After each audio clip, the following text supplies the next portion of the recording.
So we are live now, and welcome everybody. Thank you for joining us for the 14th annual Lincoln Lecture Series for the Museum of the Grand Prairie.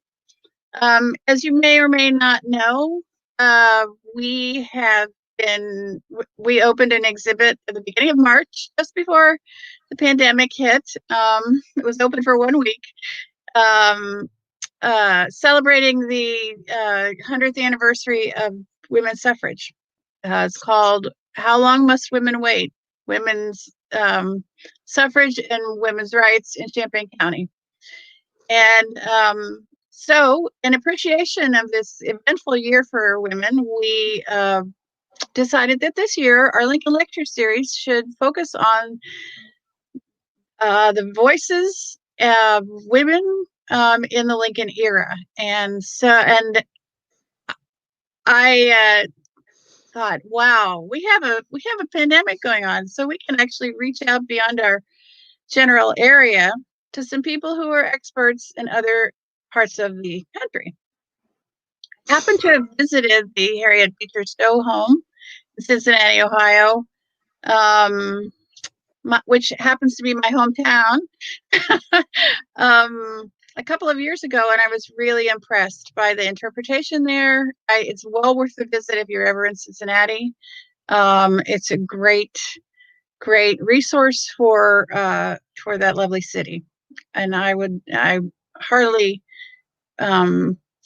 endorse all the things you do there. Great programs, great exhibits, great historic preservation. Today, one of our speaker today is Christina Hartlieb. Christina will be speaking in a couple minutes, but I wanted to remind you that this is one of a series and that there are 2 other Lincoln lectures this fall. The next one will be on November 1st, and it will be about Susan B. Anthony, and it's at 7 p.m. We'll be having a virtual speaker that day too. The speaker is Annette Baldwin, who will actually be doing a first-person interpretation of Susan B. Anthony. And then on November 15th at 2 p.m., so that will be a Sunday afternoon, Stacy Robertson, Provost and Vice President of Academic Affairs at the State University of New York, will speak on women, politics, and abolition, a complicated collaboration. Those are hard words to say altogether. Just a reminder, we also have some other women's topics that will be going on this fall. On Thursday, October 22nd, we'll have a lecture by Professor Julia DeLiberty of College of DuPage on the dangers of giving women the vote, political cartoons and suffrage. And on Thursday, December 10th at 7 p.m., we'll have History Brought to Life. Anne Bradford Stokes is the first-person interpretation of a Civil War African-American nurse. So we're busy doing these virtual lectures, I must say. But that is not to take away from today's presentation, which I'm sure will be excellent. Christina Hartlieb is the executive director of the Harriet Beecher Stowe House, as I said, in Cincinnati, Ohio. She got her bachelor's degree at Hanover College in Indiana and her master's in history and women's studies at the University of Cincinnati, where both of my parents went to college. And she taught school for 10 years in the St. Bernard Elmwood district, which is not in the Cincinnati school district, but surrounded by it. So, Christina, I'm sure that you have lots to say, and you're tired of listening to me talk, and you didn't come here, if you're here at all, to listen to me talk. So without any further ado, I'd love to, normally I would say, please welcome Christina Hartlieb. So please welcome Christina Hartlieb. Thank you so much. Thank you so much. I really appreciate it, Barb. As Barb said, my name is Christina Hartlieb, and I am the Executive Director at the Harriet Beecher Stowe House in Cincinnati. And I'm going to talk today about Harriet in Cincinnati and basically how she was able to write the book, Uncle Tom's Cabin. I'll touch a little bit on women's suffrage, and I'll touch a little bit on Lincoln, since it is the Lincoln series. But mostly we'll be talking about Harriet and her story and what she was able to accomplish. So I'm going to go ahead and share my screen so that you can see photographs that go along with that, because I like to demonstrate or show photographs along the way. And here we go. All right, you should, you know what? I'm going to try this one more time because I'm not sure that it is showing the screen.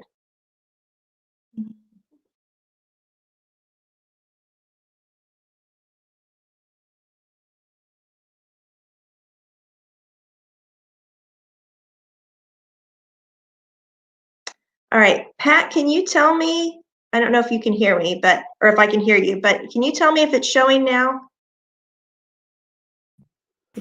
No, we're not seeing it. Okay.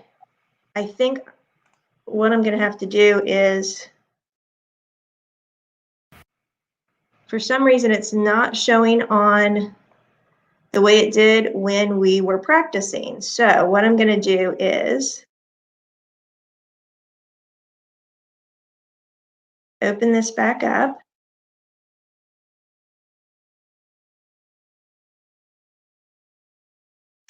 Now I'm going to try it one more time. And it is not giving me the option to share like I did before. So I'm not sure what's wrong. I'm sorry to. No, that's okay. I wonder if you can. So you tried to reopen the PowerPoint? I did. Yeah, because I'm not seeing it on our end. But it's not listed in the application windows like it was before. Yeah, I wonder, are you able to share your entire screen if you're comfortable doing that with that option? And then you can pull up the PowerPoint that way. Either way, it's for an entire screen and application window, it's not showing the.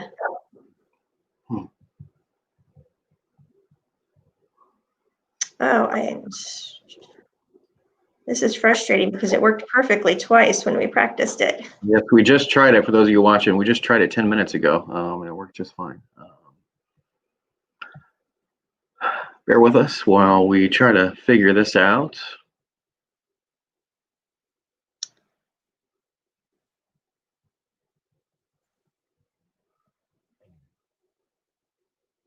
Okay. So it's not on any of the. There it is. Okay. We should be in business now. There we go. Okay. Okay. All right. So sorry about the technical difficulties. So Harriet Beecher Stowe, Road to Anti-Slavery Advocate. I'm going to get right into the story. Lincoln series, you see the picture of Mr. Lincoln there. So we're going to start with a little visit to Washington, D.C. This is at the end of 1862. Harriet has been a famous woman in the United States for about 10 years now, a little over 10 years, because of the publication of Uncle Tom's Cabin. And she visits Washington, D.C. First, she visits her son, Fred, who is a Union Army soldier stationed in the Capitol. Then she goes to visit the barracks of some contraband soldiers, so African Americans who are fighting for freedom as Union Army soldiers. And then she calls on the White House because the last time she had seen Mrs. Lincoln said, next time you're in D.C., come for tea. And so Harriet takes her up on that, but she also uses the opportunity to explain to Mr. Lincoln that I am very much in support of, and I want you to pass that Emancipation Proclamation, which of course he did just a month later at the beginning of 1863. Now, as the story goes, Mr. Lincoln says back to Harriet, so you're the little lady who wrote the book that started this great big war. Now, we don't know that he actually said that. It's probably an apocryphal story. However, the sentiment of it is correct in terms of Harriet really is the one that got people thinking differently about the issue of slavery and got people in the North willing to put themselves on the line to get rid of the institution of slavery. So, how did all of this transpire? Uncle Tom's Cabin itself was a book that was first serialized in an abolitionist newspaper. Serialized one chapter a week, so people would get their copy of the newspaper, they'd read Uncle Tom's Cabin, they'd get to the end of the chapter, and they'd be like, what happens next? And you'd have to wait a whole week before the next installment. I tell the school kids it's the way that we used to watch TV shows, but people would get excited about it. And then after it was published in the newspaper, it was put in book form, and it was an immediate bestseller. There was only one book that sold more copies in all of the 1800s, and that, of course, was the Bible. And what Uncle Tom's Cabin really does is it opens up the eyes of Northerners. Before Uncle Tom's Cabin, people in the North were like, yeah, that slavery thing, that happens down in the South, but it doesn't affect me, so I'm not going to worry about it. After Uncle Tom's Cabin, that's when people really started thinking about what slavery was, what it did to people, how it affected their country. So the big questions that we're going to talk about today. One, how was this white woman who was raised in New England able to change public opinion about the issue of slavery? And secondly, how did Harriet's 18 years living in Cincinnati enable her to do that? Little background about Harriet Beecher Stowe. She grew up in a huge family. Her dad's this famous Presbyterian minister, Lyman Beecher. Not rich, but he is famous. She's one of 11 siblings who grow to adulthood.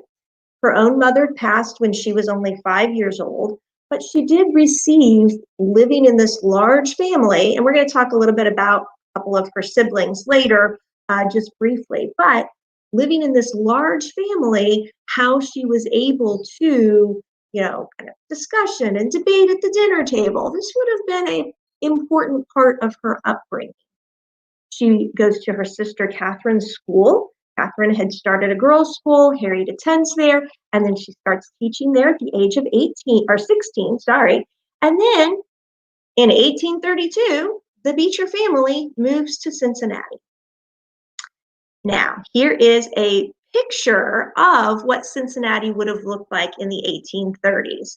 And pretend that you were on this road, but a little farther up the hill, and that is where the Harriet Beecher Stowe house is, or what was then the Beecher family home.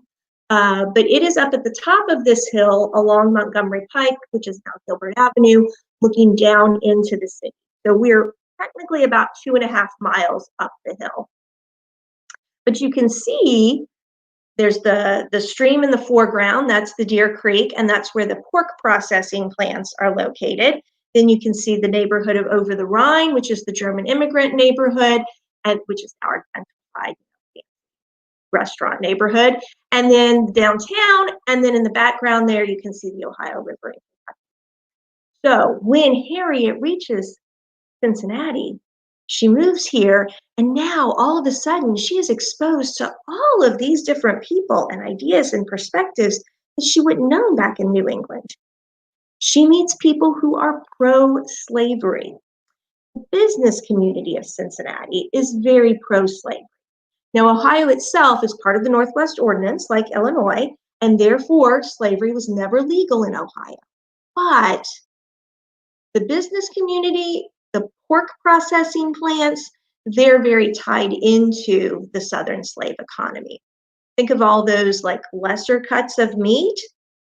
chitlins, pig's feet, those are being shipped downriver to be part of slaves' diets. So the business community was making money from slavery, even though slavery wasn't legal in Ohio. But it is a border town, and therefore there's a lot of anti-slavery people here as well. There's also a large free African American community in Cincinnati. And then right across the river, now Harriet is meeting slaveholders and enslaved people.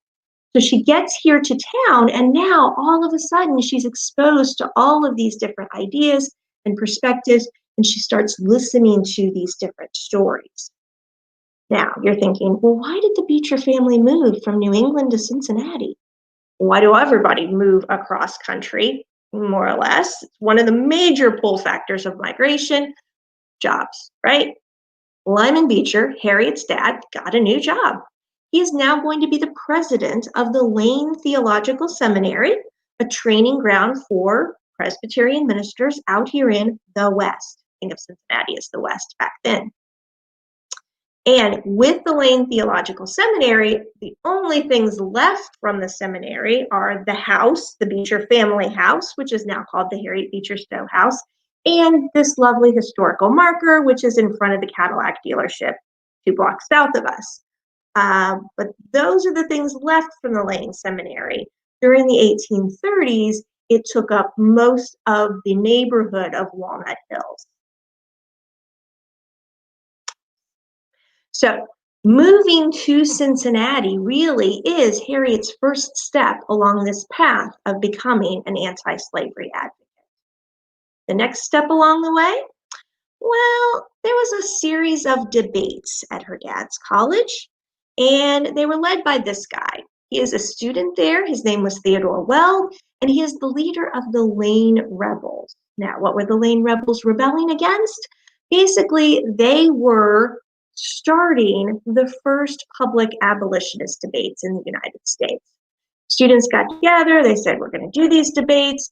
They're going to talk about 2 forms of anti-slavery, basically abolition versus colonization, the idea of freeing enslaved people gradually and sending them to Africa. Never mind that at this time, most of them didn't know any African languages or had never been to Africa, but somebody thought this would be a good idea. So the Lane debaters are debating these 2 points of view. At the end of 18 days of debates, the students decide they're going to be abolitionists. Great for them, but remember the business community. Oh, this is my picture of Harriet and Theodore Weld. Now, these are not the real people. These are obviously actors, but there was a film about the Lane debates called Sons and Daughters of Thunder, and it was filmed partially at the house. But with these debates, there was one gentleman who was African American. That's his statue there that's along the riverfront on the Covington side of the river. There's another scene from the movie that shows the students at the chapel. But the idea behind the debates was that, sorry, my cat just jumped up. But the idea behind the debates was that the students were debating these forms of anti-slavery, and the trustees of the college, the business community of Cincinnati, was not happy about it. So they told the students to knock it off. Well, what happens when you tell college students they're not supposed to do something? They do it even more. So then the students go out into the free African American community. They are ministering, they're teaching literacy classes, etc. They cannot come to an agreement with the trustees, and therefore most of those students end up leaving to become students at Oberlin College in Northern Ohio. Lyman Beecher himself, he's caught in the middle between the students and trying to give them freedom of speech and the trustees and doing what the trustees want him to do. And really, he's not able to broker an agreement. So that's when the students leave. Harriet herself has a front row seat to all of these abolitionist ideas, and therefore she herself becomes more and more of an abolitionist as well. Now, Lyman Beecher himself, the dad, was a colonizationist. Harriet and most of her siblings were staunch abolitionists, and we're going to talk about a couple of them later. So Harriet now has started listening to all of these different stories, and she's become an abolitionist. Here's our Harriet actor again. She's also becoming a published writer. When Harriet comes to Cincinnati, she joins a reading and writing group called the Semicolon Club. This Semicolon Club meets in people's parlors around town, and basically they, give her confidence as a writer. She is able to write short pieces, essays, and short stories. She shares them with the group, and that gives her confidence. At one point, they tell her she needs to enter a contest. She wins a $50 prize, gets published in a magazine. So most of her writings in the 1830s and 40s were through periodicals. This is just the starting publication date for each of these. Her first book was actually a geography book for students because she was a teacher. She and her sister Catherine had started a new girls' school when they came to Cincinnati. So Harriet herself continues writing throughout her career, which stretches into the 1870s. So here in Cincinnati, she becomes a published writer, and she gets more and more confidence in her writing abilities.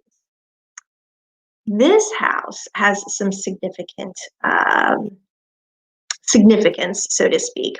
So in addition to her writing and abolitionist ideas, Harriet is what I would call a friend of the Underground Railroad. So she's not participating directly, but she knows the people who are. So I'm going to give you a couple of examples. This particular house is located in Ripley, Ohio. It's about 50 miles upriver from us. And it is the home of John and Jean Rankin.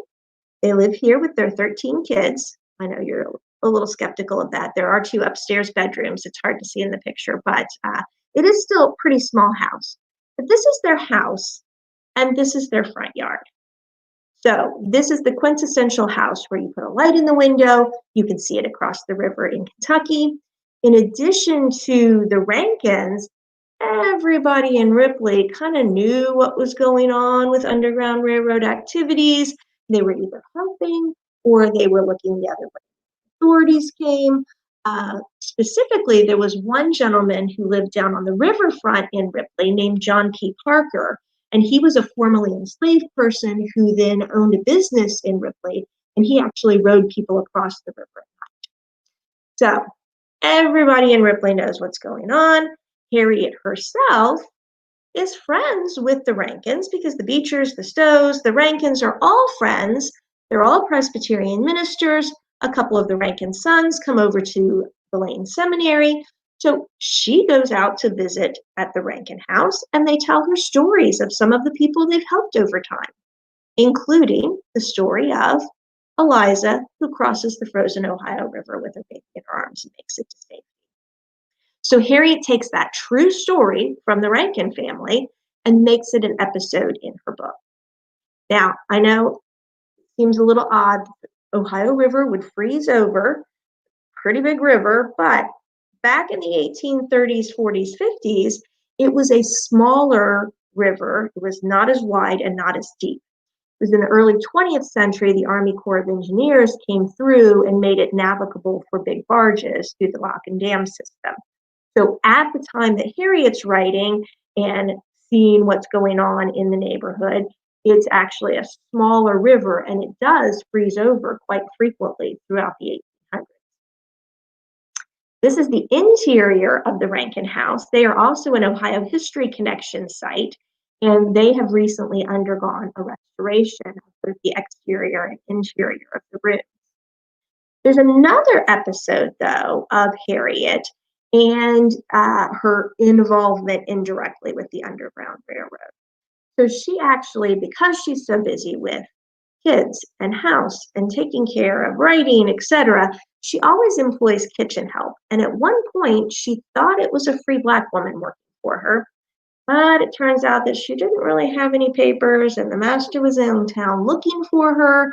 And at that point, Harriet has her husband and brother take the woman to a nearby Underground Railroad house, the home of John Van Zandt, which was about 12 miles north of us in a suburb of Cincinnati. So she knew what was going on. She knew how to maneuver she knew what was kind of going with the Underground Railroad. Most of the Underground Railroad activity within the city of Cincinnati was actually going through the African American churches. But the Lane Seminary students were already connected in with those African American churches from back in the Lane debate days. So a lot of the students were also participating in that as well. And at one point, Harriet even wrote a later letter that said, you know, the Underground Railroad ran right through our house. So I think she was talking largely about the Lane Seminary and the grounds of the Lane Seminary overall. So I tend to call Harriet a friend of the Underground Railroad. Now, what do writers always do before they start writing? Research, right? So this is an example of some of her research. This is a house that was located in Washington, Kentucky, which is near the larger city of Maysville, Kentucky. Again, upriver from Cincinnati. Well, one of Harriet's students comes from this town, and this is her family's home. During the summer of 1833, Harriet and one of the other teachers at the Western Female Institute there in Cincinnati were invited to come visit the student and her family. And Harriet gets here and she's like, oh, there's slaves here. And then she sees a slave auction take place because it's 3 doors down in front of the courthouse. Harriet doesn't really talk about this incident at the time, but 20 years later, when you open the first chapter of Uncle Tom's Cabin, it's set on a slave farm in Kentucky, just like this place. She read Frederick Douglass before he became a popular figure. She even at one point wrote him a letter saying, one of my characters is going to end up on a cotton plantation. Can you provide me with more information or send me in the right direction? She read another freedom seekers narrative named Josiah Henson. This is actually, a lot of people call Josiah the real Uncle Tom because he has the same or similar characteristics and his backstory are similar to the character of Uncle Tom. His actual history is quite different because Josiah Henson does escape with his family and makes it to Canada. I don't want to spoil a 150-some-year-old book for you, but that's not what happens to Uncle Tom. Let's see. Oh, another one, one of Harriet's brothers lived in New Orleans for a while, and so he was telling her about the slave auctions there and about the conditions on Louisiana plantations. So overall, Harriet was a big researcher of both plantation life and slave auctions. And we really corroborate her evidence in a couple of ways. One important way being, after the book was published, you can imagine all the Southerners were saying things like, don't believe her, she doesn't know what she's talking about, it's all lies. So she comes out with a new book the next year called A Key to Uncle Tom's Cabin, and that basically documents her sources. It explains how she learned all of these different pieces and parts without giving away anyone's names of people who are still involved in things like Underground Railroad activity. All right, so let's switch gears and talk about Harriet's personal life for a moment. This is Calvin Stowe and a picture of Harriet. And Calvin Stowe was a member of the Semicolon Club, along with his first wife, Eliza. And Calvin was also a professor at the Lane Seminary. His area of expertise was theological biblical scholarship. And so in the Semicolon Club, Harriet and Eliza Stowe become friends, and then Eliza Stowe dies in a cholera epidemic. So Harriet's upset that her friend is gone. Calvin's upset. They start hanging out together. You guys get the picture. They get married 18 months later in her father's parlor there at what is now the Harriet Beecher Stowe house. And then they move to a house just down the street, so she's still in and out of the family home very frequently. That's in 1836, and these are 6 of their children. The first 2 were born in the house, actually. Harriet moved back into the family home later that year because Calvin was going on a business trip to Europe. Harriet's pregnant, so she doesn't go on the business trip. Instead, she stays home and ends up having twins.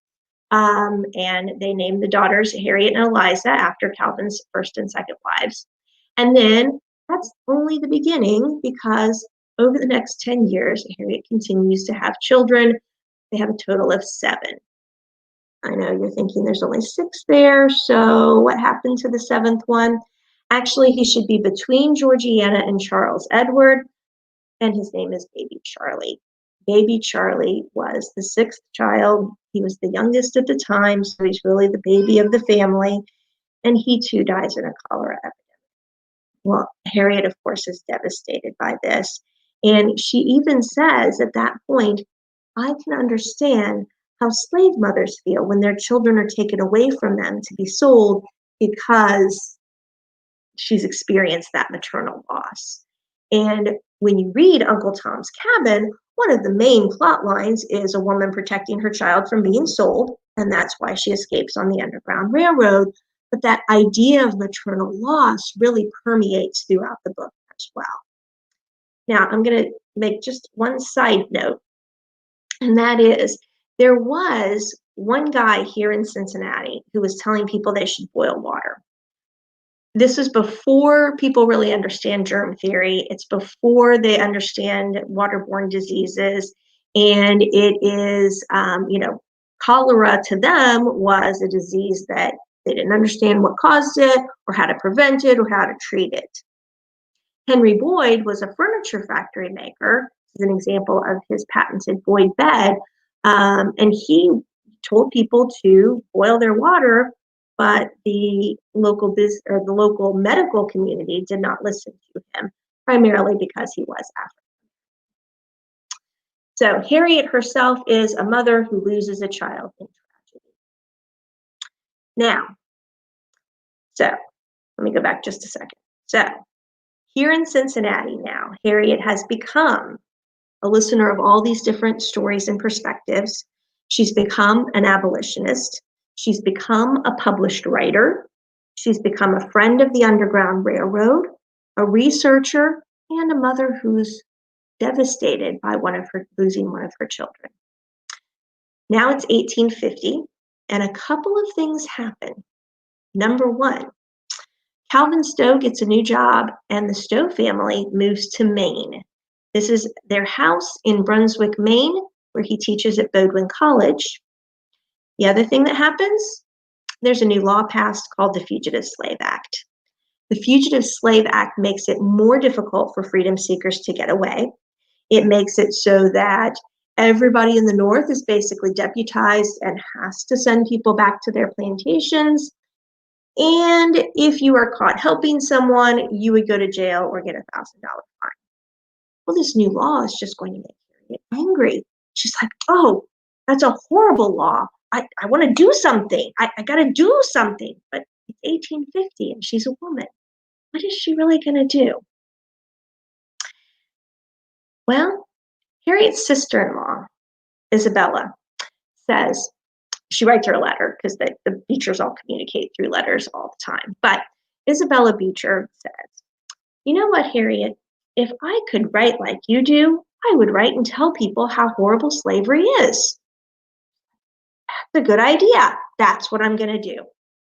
So Harriet has a vision of what happens to Uncle Tom while she's at church. Remember, it's a very religious family. She equates slavery with sin, whereas not all church people did at that point, but she does, and she really writes the character of Uncle Tom as this martyr-like, Christ-like figure. Then she sends a letter to the editor of an abolitionist newspaper that she's published in before. And she says, I've got a new story for you. I think it's going to be in about 4 parts. I want you to publish it, because now is the time that I have to speak up. Gamaliel Bailey says, okay, I'll publish it. And that's when it ends up being not in 4 parts, but in 40 parts. And it's published a chapter a week for almost a year. After it gets published in the newspaper, then it's bound together in book form. So as we kind of talked about at the beginning, it really just changes the way people think. It makes them think differently, because it makes the idea of slavery so much more real and so much more tragic for not only for themselves, other people, but the whole country. And so that's what gets people thinking in a different way. So let's just kind of summarize a little bit. So the things that really allow Harriet, this white woman from New England, to write the most important anti-slavery book by moving to Cincinnati and becoming an abolitionist, a writer, and a friend of the Underground Railroad, by doing research, by experiencing personal tragedy, and then by seeing this new law and how devastating this new law is. All right, we're not going to get too far into the plot of Uncle Tom's Cabin, but basically it does follow two storylines. One is the storyline of Eliza, who does escape on the Underground Railroad. So one is you see her trajectory north, and the other storyline is Uncle Tom, who gets sold farther and farther south, and you see worse and worse conditions of slavery. So those are kind of the two alternating plots of Uncle Tom's Cabin. So I'm going to circle back to my big questions that I posed at the beginning, because as a teacher, I always like to make sure we're covering everything, make sure that we got the questions answered. So think about, do you understand now? White woman raised in New England, she was able to change ideas about slavery, and then her 18 years living in Cincinnati really is what enabled her to do that, because that's where she met the people she needed to meet and learned the things that she needed to learn to be able to write comprehensively about the institution of slavery. All right, now I'm going to talk just a little bit about a few of Harriet's siblings. She had 10 brothers and sisters.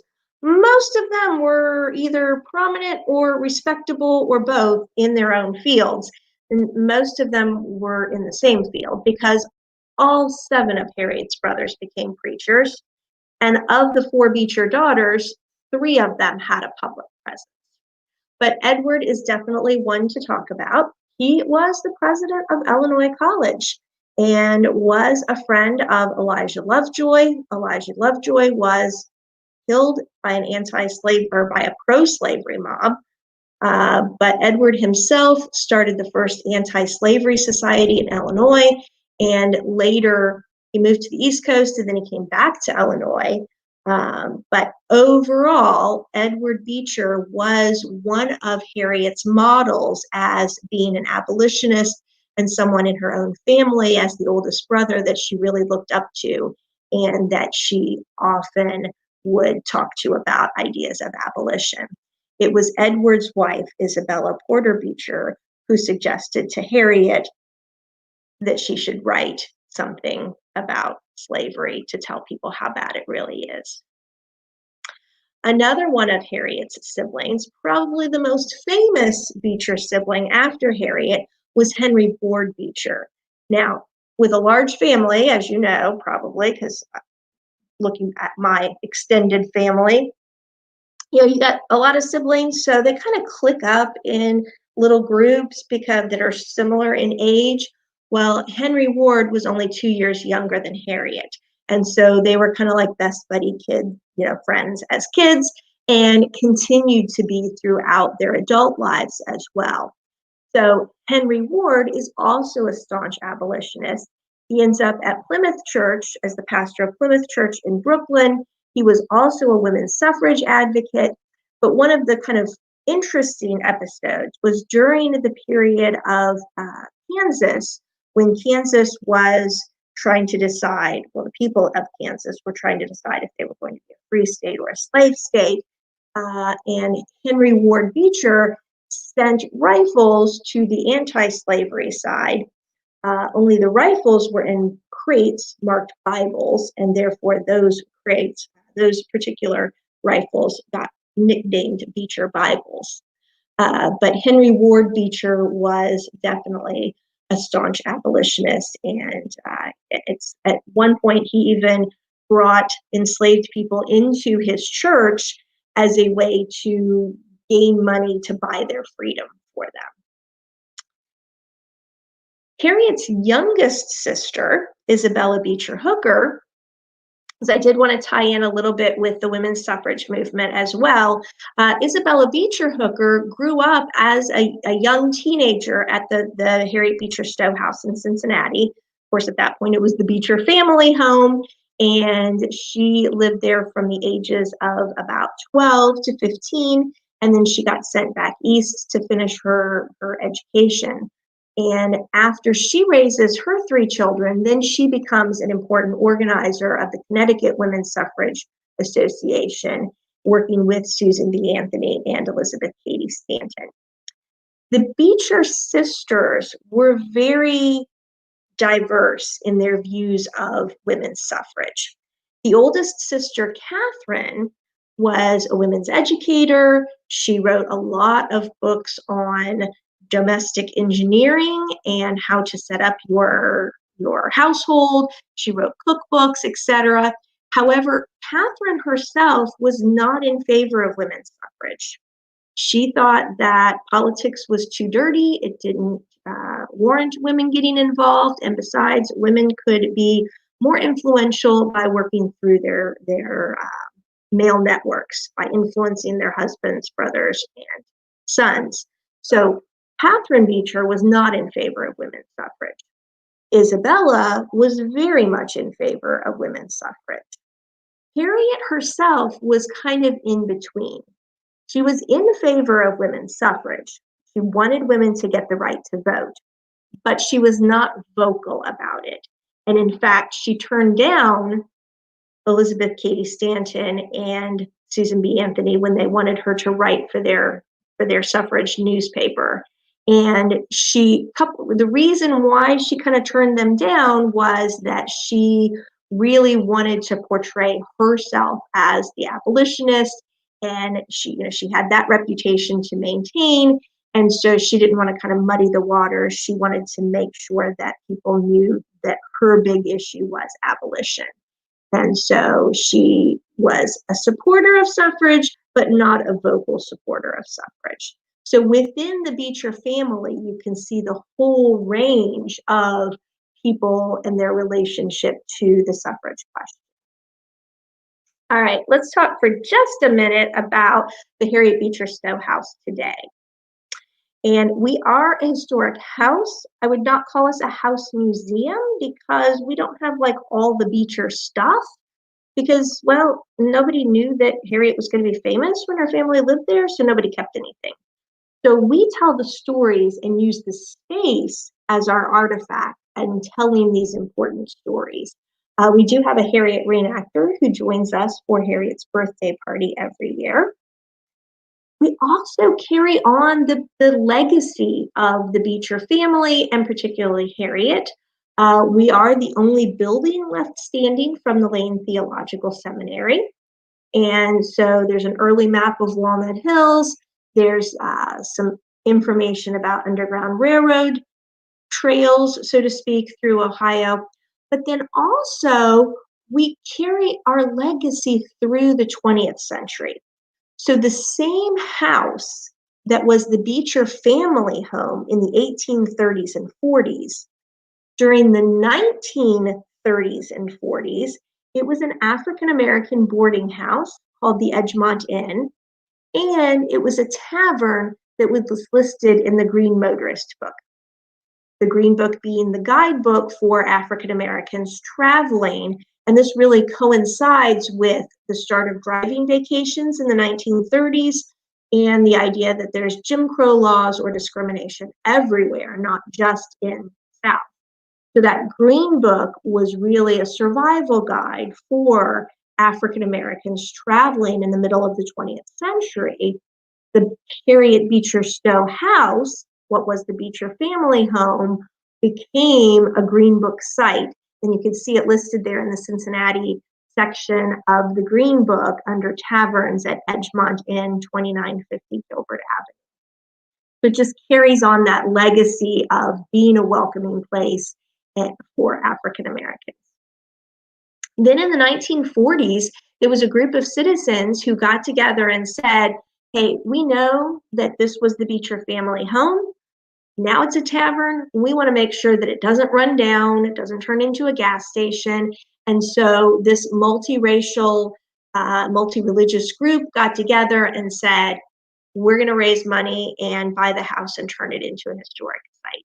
And that's how the Harriet Beecher Stowe house became a historic site. We're also today a museum of ideas.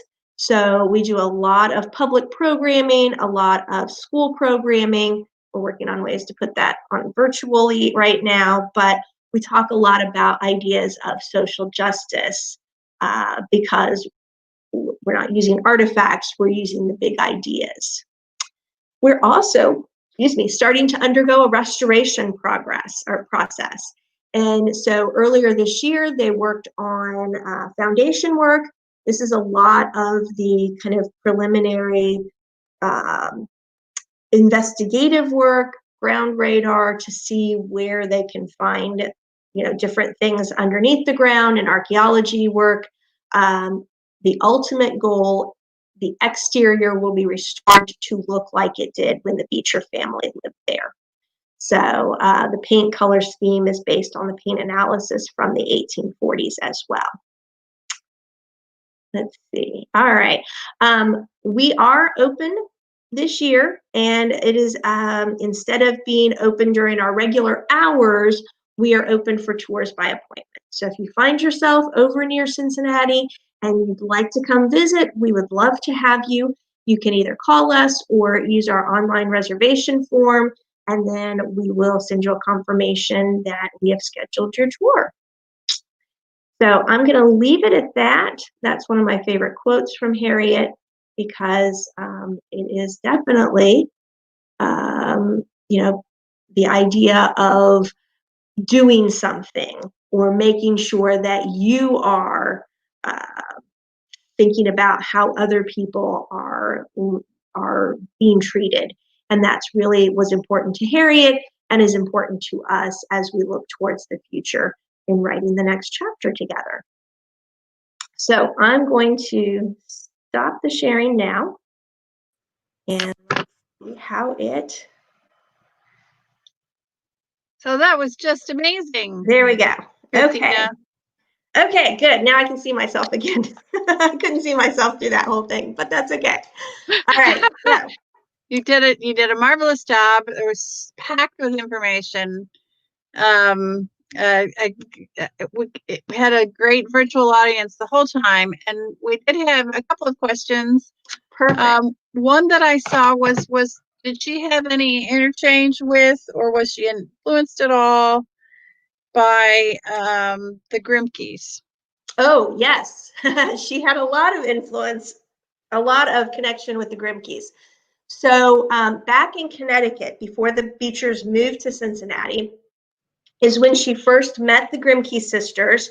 The Grimke sisters were looking at different educational systems for women. And so they came to Harriet's sisters, Catherine's school, and did some study there. So Harriet met them at that point in time. And then there was more, because remember I was talking about Theodore Weld, who was the leader of the Lane Rebels. And as the leader of the Lane Rebels, he was, kind of instigating the students into doing these debates about slavery. And then Theodore Weld later married Angelina Grimke. So they went on the public speaking tour together. So later in life, anytime that Harriet ran into Theodore Weld for whatever reason, including when they would, at least one point, they were at a lecture by Frederick Douglass, and they were both there. And so she would have seen Angelina Grimke at that point as well. So they kept in contact, and the book that Theodore Weld wrote, I believe with Angelina's help, called American Slavery as It Is, A Testimony of 1,000 Witnesses. Harriet used that as one of her guiding books when she was doing research and writing specifically for the book. And Angelina Grimke would have, helped with, or would have been an influence in that as well. So yes, there was quite a bit of tie-in between the two. And then incidentally, this is just, demonstrating the big tie-ins between those 19th century reform movements like abolition and women's suffrage. Another one of those debaters of the Lane Seminary debates was Henry Stanton. Guess who he later married? Elizabeth Cady Stanton. So there's definitely some tie-ins between different reform movements. Yeah, wow, I did not know that. That is amazing. And just for the audience, the rest of people might not know that the Gribkes were not as well known as maybe Elizabeth Cady Stanton and Susan B. Anthony, but certainly huge suffragists in the 19th century and also abolitionists. So because those movements kind of went hand in hand, and that's why that one of our audience members asked if they were in touch with one another. So. And so Henry Stanton was a Lane rebel as well, huh? Correct. That's amazing. That's so I took Ohio history in 8th grade, but I didn't hear that. You didn't hear that? I didn't hear that. I know a lot of Ohio history, and I think it maybe was how I developed a love of local history, and you can transport that wherever you live, right? Definitely. So the interchange of Illinois history and Ohio history is quite fascinating because Cincinnati was a huge metropolis at the time. Yes. And I mean, it's not that it's a small city now, but but it was one of the top populated cities in the country until 1900. Right. And so it sent so many people this direction, right? And there was so much interchange in thought and political action between the two states. So it was a great talk. Do we have any other questions, Pat? Okay. What would she be doing during this time of emphasis on racial injustice? That is a good question. I think at one point I was talking to someone and we were thinking of different, kind of social media campaign kind of things and so forth. And we were like, what if we tweeted as Harriet? Because, and what the first idea was, well, I was the original one that said Black Lives Matter. But yes, I think that she would have definitely been kind of in the forefront. I did have a couple of teenage girls that came to visit not long after we reopened in June. And, when I have young people on my tours, I ask them a lot of questions throughout, and I'm getting them as involved as possible. And by the time we got to the whole kind of part about the idea that, Harriet was changing public opinion, they were like, so she was kind of like the social media of the day. And I said, exactly, because she wanted to make sure that people knew what was really happening. Because if you don't, if it's outside of your sphere of your friends and your family, you don't know what's going on about something, then it's hard for you to get agitated or riled up or excited about something. And she really was, wanting to create this space where people got agitated about the injustices that they saw. And I think that would carry forward to what she would see today. And I'll give you another example. So in 1836, Harriet wrote what I would call her first political piece of writing. And it was because she was living in her family's home. She was 6 months pregnant. There were race riots in Cincinnati. Shocking, right? There were race riots in Cincinnati because there was an abolitionist newspaper guy named James Burney. He was publishing in the city. The business community's not happy about it. So they break into his office, tear his printing press apart, throw it in the river. At that point, the free African American community comes to his aid. The business community is on the other side, and now you have mob violence in the streets. Harriet's response to that was to write a letter to the editor of another newspaper here in town, but it was basically a short story. It was two guys talking at the dinner table. She takes on the persona of one of these guys and calls herself Franklin. And the essence of the story was that freedom of speech and freedom of the press are very important in a democracy. And if you don't agree with someone, that is no reason to beat them up in the street. And when you start that kind of violence, it's probably going to backfire on you. So those were the things she was arguing in 1836. And therefore, I'm going to assume that she would probably argue pretty much the same things here in 2020 and would be incensed by the amount of racial injustice that is still going on 170 years after the end of slavery. 100, I'm not doing my math right, but so long after the end of slavery, and it's still going on. So that's my answer. While you were talking, it occurred to me that that if you've read Uncle Tom's Cabin, which I would recommend everybody do as an adult, you cannot help but understand that empathy is what she is trying to for us all to develop, to understand what the life of another human being is, right? Yeah, definitely. Very empathetic and right. And then and a lot. Sorry. Aren't we calling for that now all the time with all the reason in the world? But I mean, she understood that was the key to abolition was empathy. So. Yeah, I would agree with that statement. Yeah, I'm pretty sure you're right about it. All right. That's great. Christine Smith asks for us to have future historical presentations and anything else online. I'm going to ask, or maybe I'll do it myself. I'm not sure, but we'll put it on our Facebook page. If you want to go to the Museum of the Grand Prairie Facebook page, we'll put our whole slate of fall lectures up there after this lecture. Okay.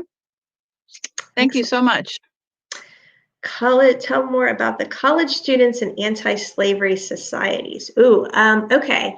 So I'm not positive about at other schools. I know that there was, the students at the Lane Seminary were very anti-slavery and took that on themselves as this is something that we want to talk about. This is something we want to do something about. This is something that we are very interested and involved in.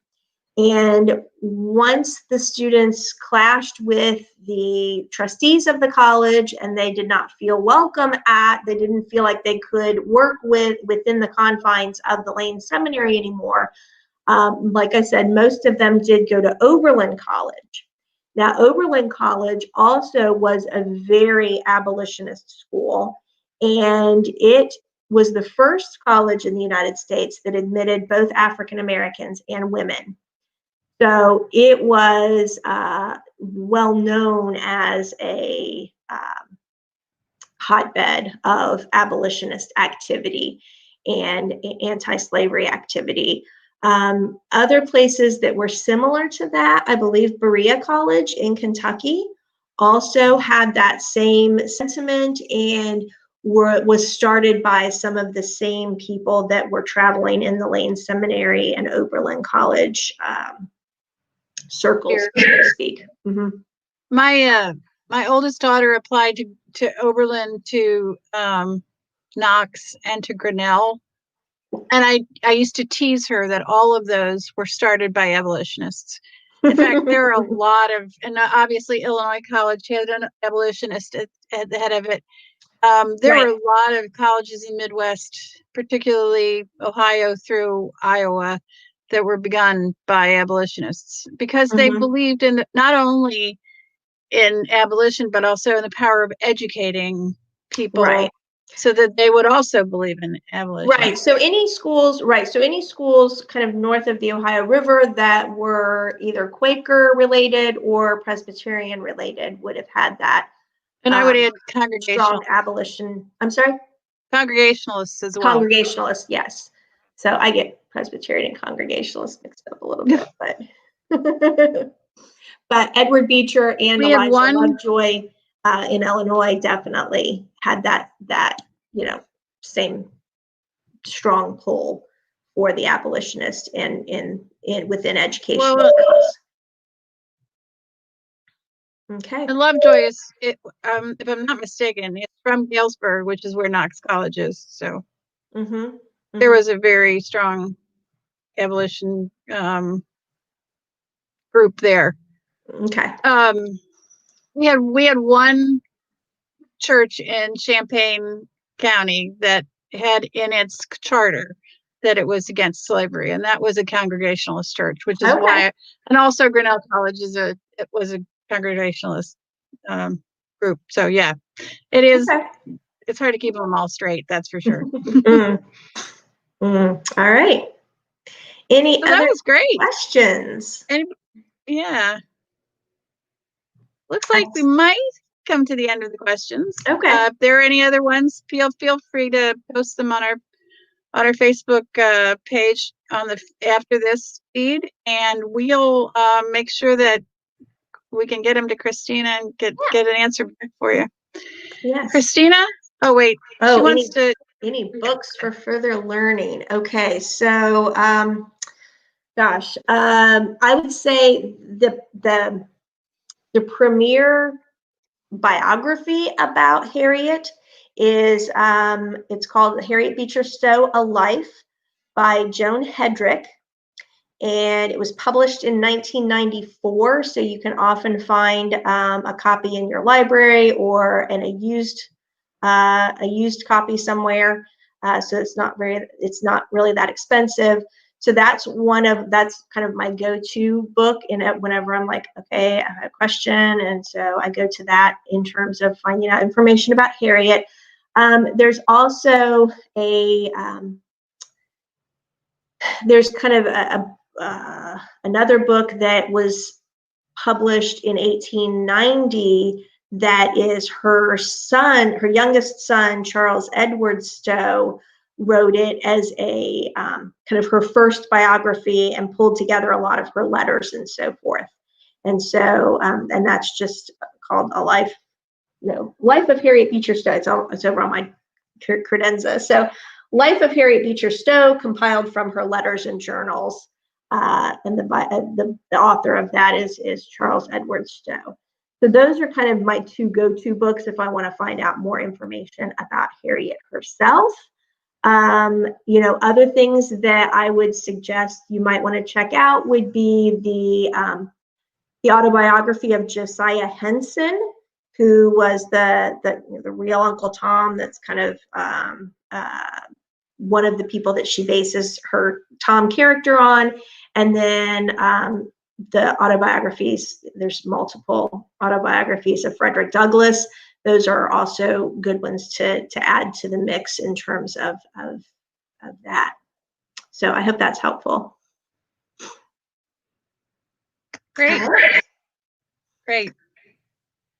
Well, thank you to our audience too, as well. I know this is not, in some ways it's wonderful to, stay in your PJs and put your slippers on and watch a lecture. But in another way, I think we all feed off of each other when we're in a group together talking about these topics. So I really appreciate you doing this for us, Christina. Sure. It was wonderful. Good. I'm glad you enjoyed. I learned so much, and it sounds from our comments like our watchers and listeners did too. So again, thank you very much, and I hope our paths cross sometime in the future. I know. Next time I'm passing through Illinois, I'm going to have to stop there. Stop at the Museum of the Grand Prairie, and if I'm ever back in Cincinnati again, which definitely. I promised myself to come home once a year. Okay. I've lived in Illinois for 40 years. I only lived in Cincinnati for 22. So you can tell that I still have a great fondness. So I will. I'll come see you. And I Okay. would encourage everybody, if they ever are in Cincinnati, to go to the Harriet Beecher Stowe home. It's a great experience. It won't take you more than a couple of hours, but well, because I read everything. But Yes. but I understand. but it's well worth a visit. All right. So Well, thank you so much. I appreciate it. Sure. Thanks again. Take care. Bye-bye. Good luck. Bye.